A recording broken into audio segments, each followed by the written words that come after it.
So my trading warrior brothers, Blake and K-Man, have a great weekend. You guys deserve it. Good luck the rest of the day. I'm sure you'll pull some pips out of the market, as Ryan calls. He's out spending his beer pips that Yeah, he may have he's made over the phone. he's And hard. anyway, guys, thank you for Thank you, Dale. doing a great job for our community, not just in face, but all day long. Okay. You're really training a lot of people and teaching them how to fish so that when you guys are retired on your private island, they'll go, I remember Blake teaching me this and K-Man talking about this. So, what you're doing is really planting seeds for people's future careers. It's really a nice mission. Anyway, have a great weekend, you guys. And now I'm going to invite Jamie to talk to me. And Jamie, what a great day to have you. Welcome back to Face. Hey, good morning, Dale. How are you? How are you, buddy? I'm good, thanks. I'm good. Listen, I just have to say one thing. I know it's Friday and I know it's Christmas and festive season, but to say that I know more than you guys about these markets is, let's just say, very generous spirit. Plenty. So Have you been drinking anyway, already? anyway, your initial reaction to what just happened here? Well, I mean, as Jobs. you guys were saying, it's the 3.7% on unemployment rate is the big one. I mean, the headline NFP number in itself, come see, come sa, if it's 180, 190, 200, that makes no difference really. But that unemployment rate is quite the thing. And well, you've seen the reaction in the yields especially. And I'm just wondering, like you all are, I'm sure, is what it does to Fed thinking into next week. I mean, I think I caught you guys just at this about 10, 15 minutes ago. Were you guys talking about the SAM rule, on the unemployment rate?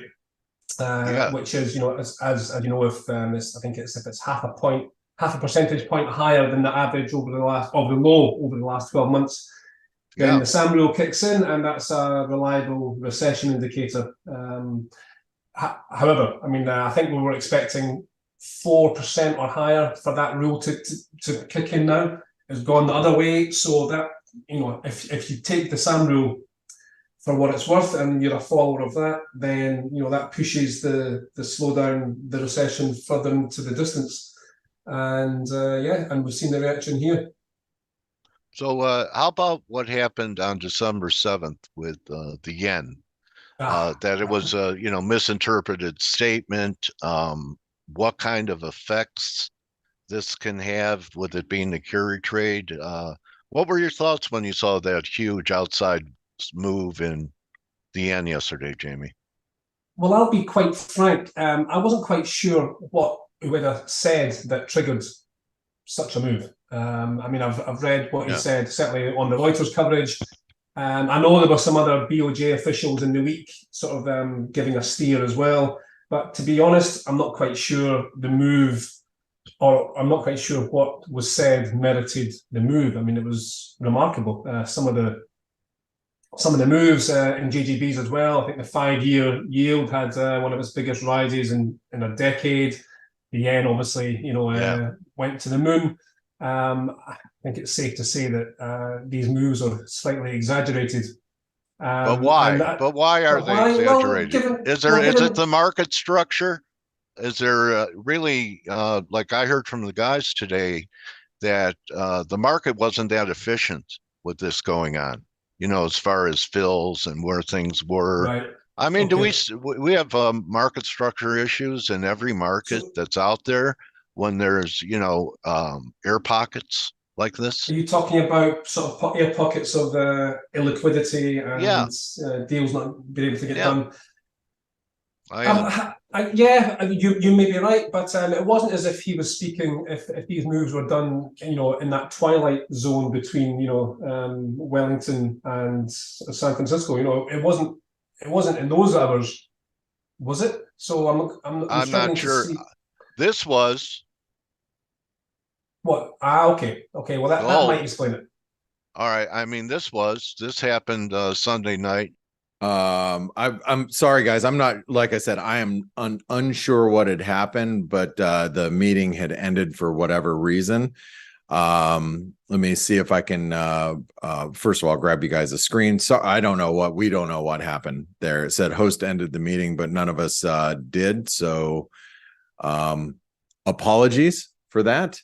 And just really quick in the meantime, let's just take a look at what's happening in the market. So dollar yen's actually reversing quite aggressively. I actually just closed the dollar yen there, and it was short, and then obviously I picked up a short, and it's completely getting upended at this point. So let me see if anybody else is coming back on right now. Excuse me, really fast. Let me see if and like I said, apologize for that. Oh, Jamie's here. So let me see. I'm gonna good to see you, by the way, or hear you. You too. Listen, yeah, thanks. Yeah, Dale's jumping in right now, so I'm gonna grab him as soon as he gets here. And yeah, I was just showing you everybody in the market. Look at what happened to dollar yen. So you had this really actually strong report, right? Dollar yen spiked up to 145 and change. We have completely reversed everything here. So look at that, yeah, back to flat, yeah. Yeah, and then if you look at the S&P had sold off initially. The knee-jerk reaction was wrong, and yeah, we're up again. So, yeah, crazy. Let me see if Dale is coming in. So what does that tell you? I mean, obviously that's the knee-jerk, fifth. Yeah, 10, well, my initial gut instinct, Jamie, was if the numbers, and just if you comb through the data a little bit here, if you look at, let's get over to the jobs data, you got, non-farm payroll, decent, right? Average hourly earnings are hotter. Unemployment rate continues to go down. So that buying that we're seeing here is telling people that we might actually get that soft landing, and the markets are bullish as a result. Now, here's the other issue though with this response, and this is the part that the market is not looking at or ignoring at this moment, is that that as a result of our data continuing to be strong, the Fed might actually have to keep rates higher for longer. I'm going to give Dale a link really quick, but what's your gut response here? And I'm going to give him a link while we're doing this. Yeah, I think all that's fair, all that is valid. I think so. And if we can boil it down, are we now saying that good news is good news? Yeah, The economy seems to be, humming along quite nicely. The soft landing is still on track. The Fed can sort of hold off on cutting rates. It doesn't have to be forced into, I think 125 basis points next year, 150, as was priced earlier this week. That was quite aggressive. Certainly given to where the market was only a couple of weeks ago, that was quite a sharp turnaround. So, some of that's coming off the table now. I see we've got 10, 15 basis points of cuts next year being taken off. We're looking at May for the first move as opposed to maybe tilting towards March. All that makes sense given today's numbers.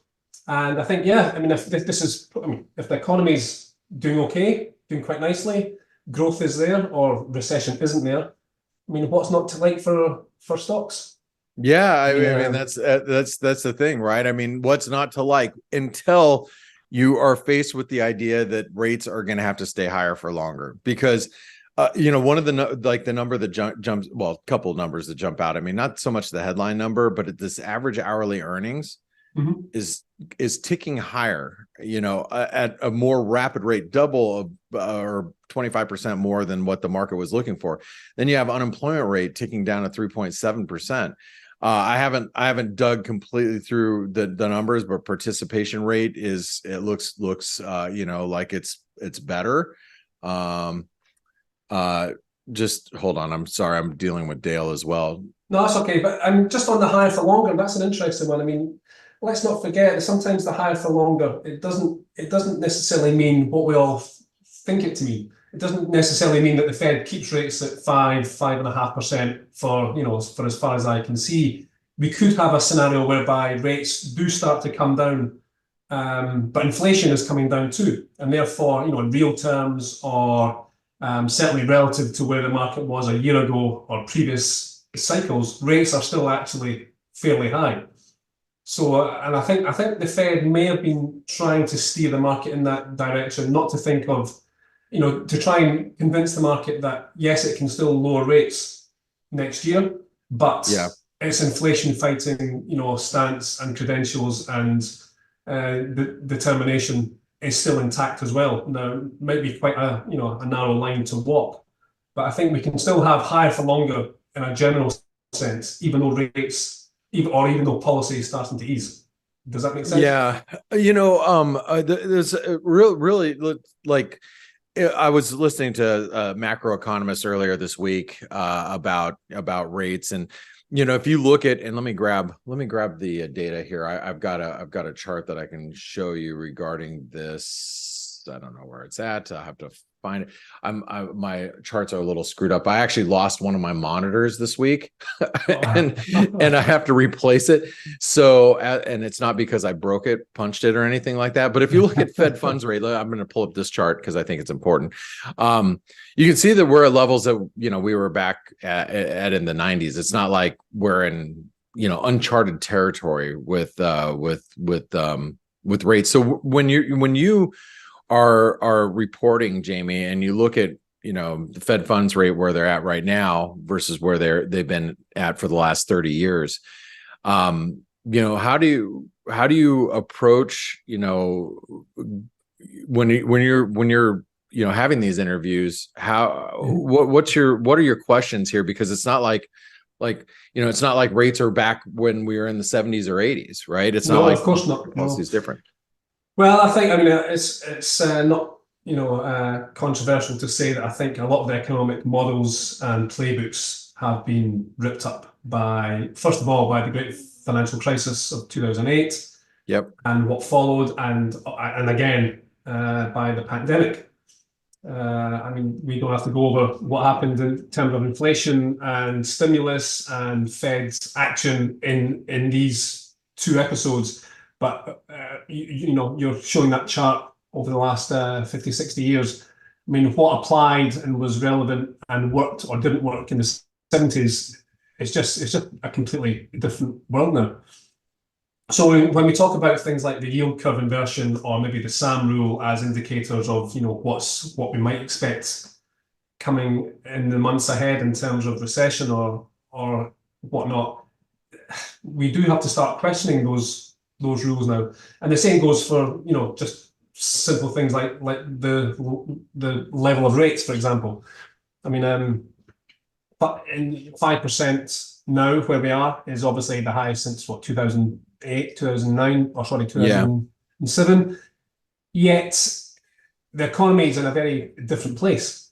The Fed is in a very different place. It's just the interaction between policy, the economy, and markets is very different today than it was, back in 2006, when rates were peaked at those levels. So all that to say, in a kind of inarticulate way, is that we're all kind of learning on the job almost, and I think policymakers, I think the Fed themselves are too. So we're seeing, an unemployment rate of 3.7% with the most aggressive hiking cycle in 40 years. Who would have thunk that? Right. A year ago. And we had people like Summers, for example, maybe he was the most vocal, saying that unemployment would have to get to, what was his number, 7% or something? 7%? Yeah, up here. Inflation. Yep. And that is just proven to not be the case. It's as simple as that. Now, it may turn out to be that way, but where we are today, we don't need unemployment of 7% to get inflation down. Inflation is what? Just under 3% now, and heading lower. Yeah.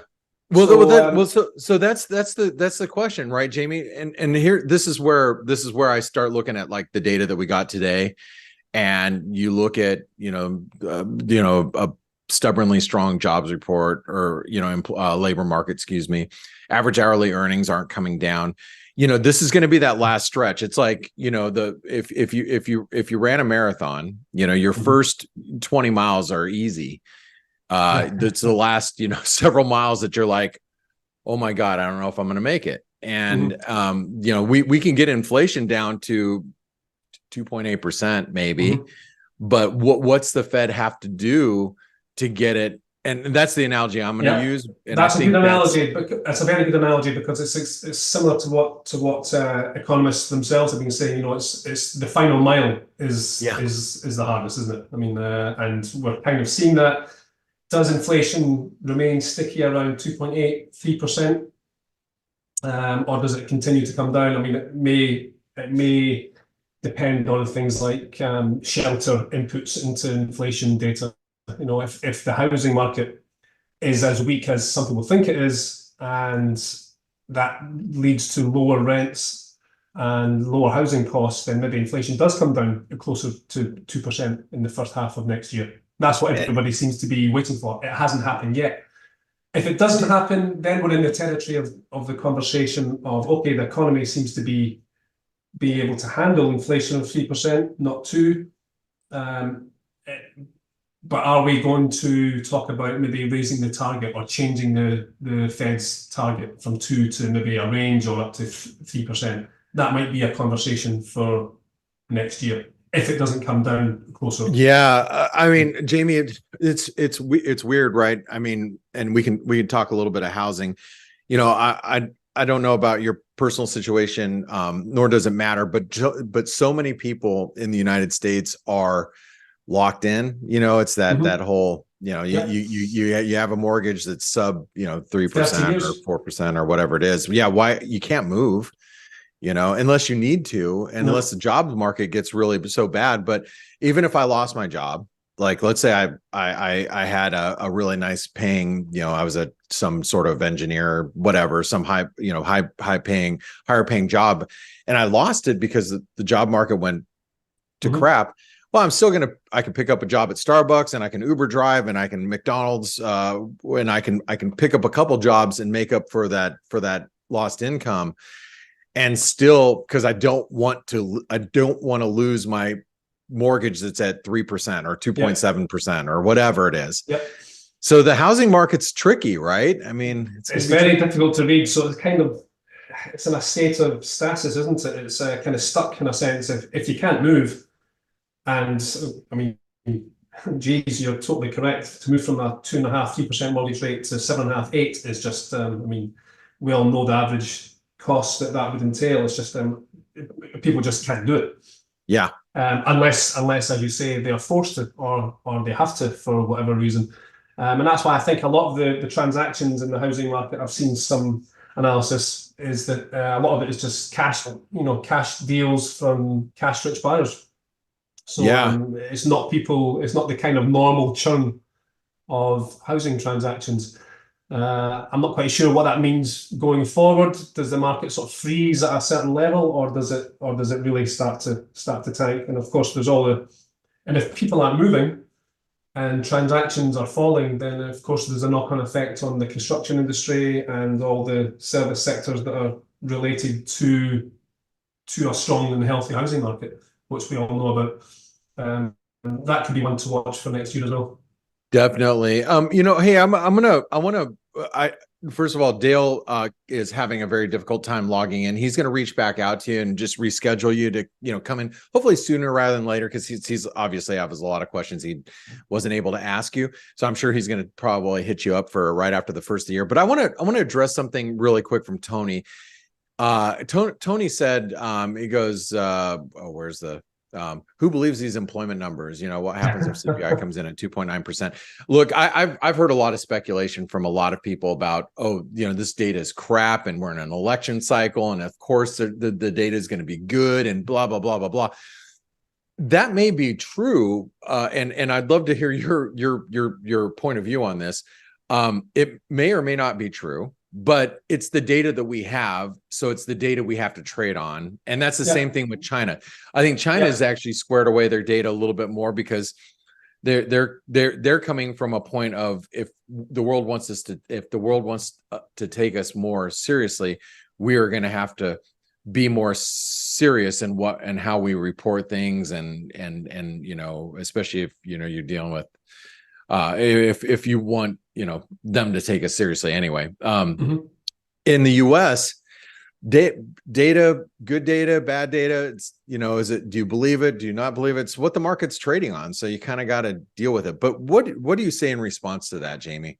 Well, that's all we have. I mean, that's certainly all we have. And then, to my knowledge, I mean, I'm happy to be proved wrong, but to my knowledge, there's been no change in the methodology or the way that these data, jobs data, JOLTS data, payrolls, claims, etc. There's been no change to the way that any of that is collated and gathered and presented by the BLS. I mean, if there has been a change, I'm happy to hear it. But so that's just my way of saying what we see today is the result of the same process that we saw a year ago or 2 years ago or last month. I mean, there hasn't been any change to it. Now, that's one thing. You can choose to believe it or not. That's something completely different. But ultimately, it comes back to what you say. It's all we have, and so the market has to trade on it. 3.7% at this stage in the cycle, it does seem remarkable, but we are where we are. And I think, you know, there's a lot of things under the hood. People working more than one job, for example. There's a lot of part-time work in there, and so I mean, there's always areas of the job market and a labour market of nearly 200 million people. There's always areas of weakness. There's always areas that are doing better. But on aggregate, the US labour market seems to be doing okay, pretty well actually, given expectations, given where people might have expected to be in the cycle. That may change in the months ahead, and we've seen some of the indicators like JOLTS this week, pretty soft. So don't rule out this fairly rosy picture to darken in the months ahead. What that does for those who believe in more conspiratorial theories, given that we're coming up to an election, I think that may get more interesting in the months ahead. I agree with you. You know, Andrew was saying how many companies are laying off employees but paying them until the end of the year. Mine, which I thought was strange. And you know what, Andrew, it's not so strange. I mean, my wife's probably closest friend that lives just half a mile away from us. You know, she lost her job, which she thought she would have for, you know, the rest of her life, and she's in her, you know, mid-50s, and it's a big company. You probably wear some of their products. I'm not going to say what company it is, but they gave her a huge package, huge, like big package, and it basically, you know, pushed her out the door. And you know, she'll be fine for the next year, until if she can find a job that's comparable, which I don't think she's going to. But that happens to a lot of people. A friend of mine just left.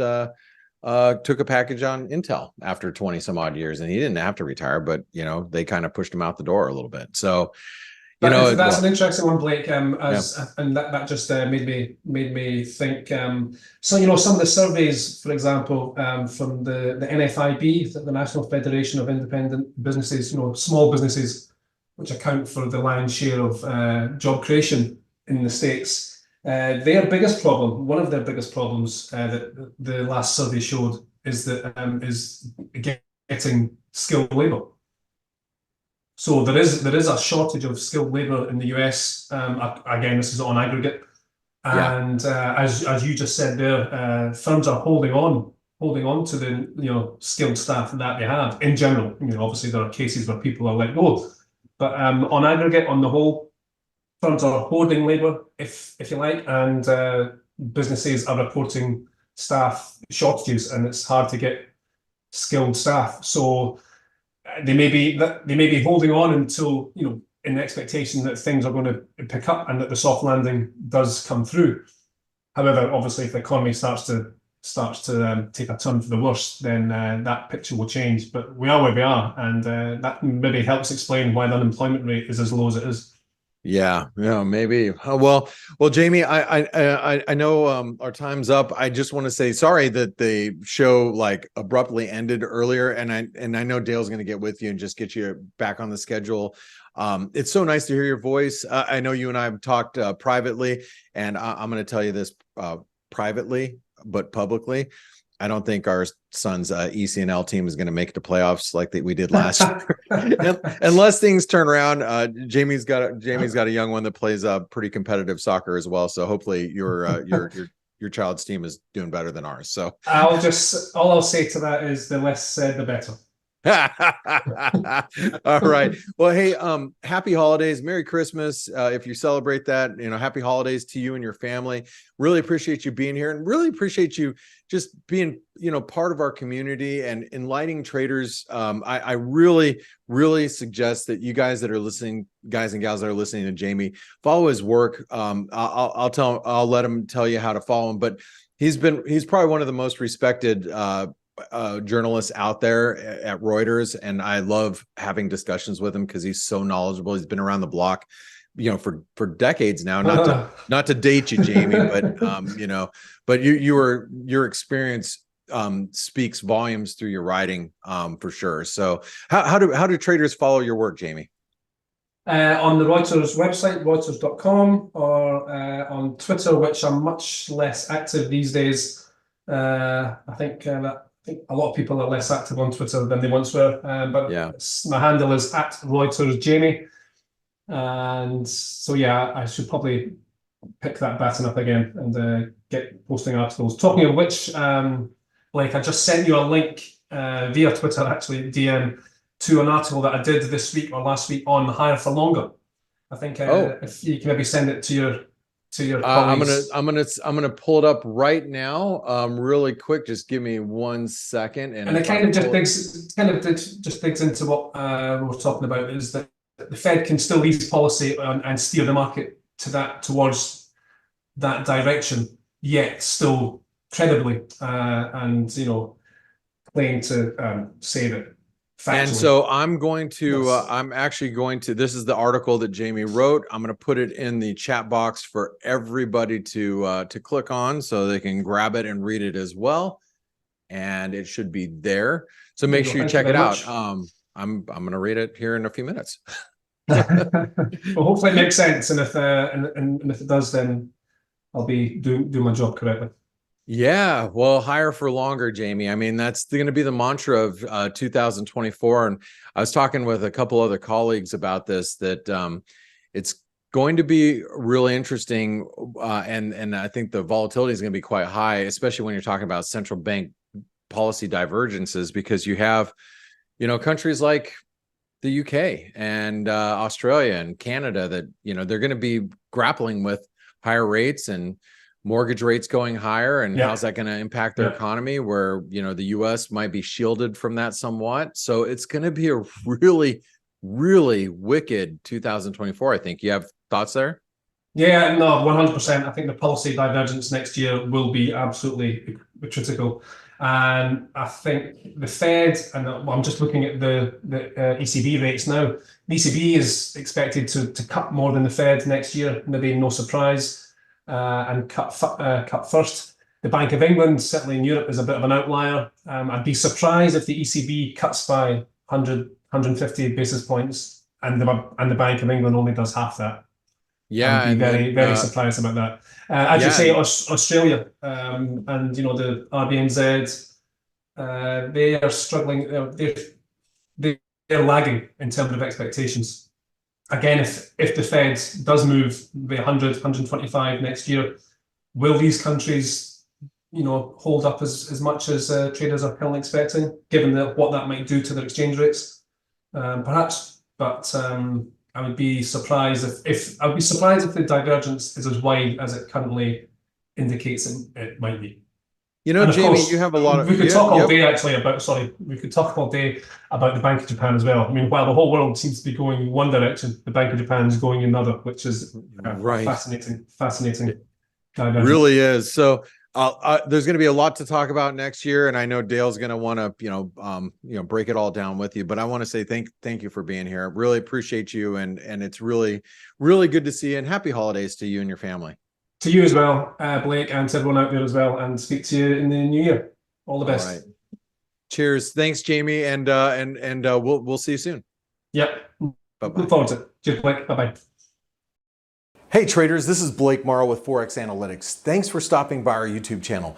Don't forget to like these videos, share them, and subscribe to our channel so you don't miss any of the content that we provide here for free. Thanks for stopping by. I'll see you in the next video.